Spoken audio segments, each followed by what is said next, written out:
Hey everybody, it's Master Gallengeist here, bringing you my review for Iron Man issue 15. And I really enjoyed this issue. I liked seeing the pitched battle between cosmic powered entities of Iron Man and Korvac, and this actually did a good job of showcasing them using their newfound powers and also fighting on their kind of ideals as well, all framed within this one person from the planet Draconis that was caught up in it. So I think it was a very interesting way to kind of do that. And we see that this person gives us the kind of information that their peaceful shapeshifters kind of look like Skrulls a little bit, but they're usually peaceful unless pushed to it. But he gets to a planet, he's like, he's got to record this because he's the last of his kind at this moment, and then we see that their planet gets kind of fucked up because of Iron Man and Korvac, as we see this beautiful page that showcases how crazy looking they look. I really like Iron Man's cosmic kind of look because as we go through it, we see that it's that kind of awesome. Oops, sorry about that glare.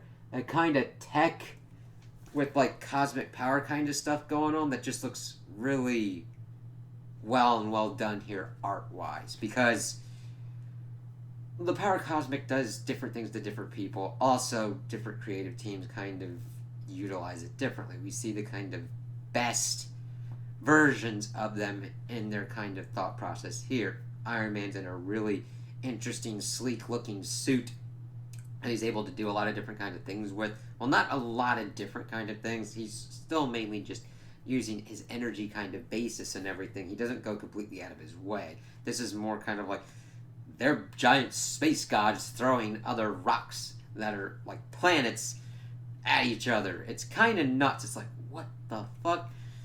And of course, what happens is their battle destroys Draconis' star and all the ensuing kind of stuff. It is kind of weird that the last living survivor of this planet would be able to have such an idea of what's going on, but he's able to get to a flying kind of drone and is able to kind of get out into space as we see them kind of fighting each other. Korvac is like, get the fuck out of my way, and Tony's like, dude, your plans are stupid. I mean, now that I've got this power cosmic, we see him kind of like going through the process and understanding, alright, I understand why you wanted this power back because it's like alive, it's in me as well, but it also does its own kind of thing. And Korvac's like, stop interfering with my shit. And of course, we get to the point in their battle where they destroy Draconis, and Iron Man's like, do you know what you just did?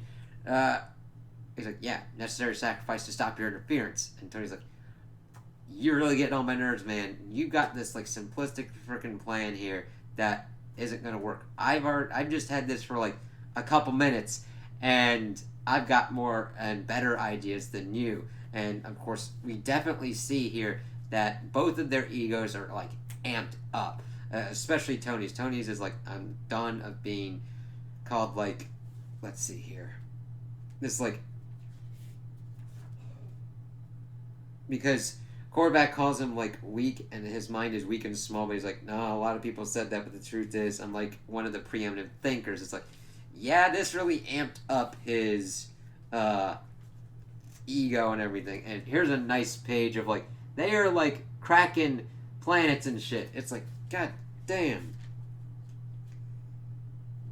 But we see that Tony understands that Korvac's not going to stop even if it starts killing and destroying people, and he decides to open up and rip up a hole into a dead universe, and he's like, this will probably be the perfect kind of place to contain Korvac. And he then talks about how he understands what happened with this universe. Let me see, where's my that it's like one that like Doom murdered, and Korvac doesn't like this. He's trying to explain that he's trying to induce harmony and all that within his universe, universal plans for our universe, not kind of like this. But Tony does have a good point that Korvac's ultimate dream is a stagnant kind of place where nothing really happens. Now, granted, there are ways to help harmonize the universe rather than turning people into crystals and shit. And the thing is, this is a real kind of nice showcase for Tony to be like, listen, this is what you'll eventually kind of get to. And Korvac is really mucked up with this and is just kind of messed up with this whole dead universe. And then, of course, Tony gets, like, preoccupied with a dead Earth, talking about how he's going to, like, make it better and everything.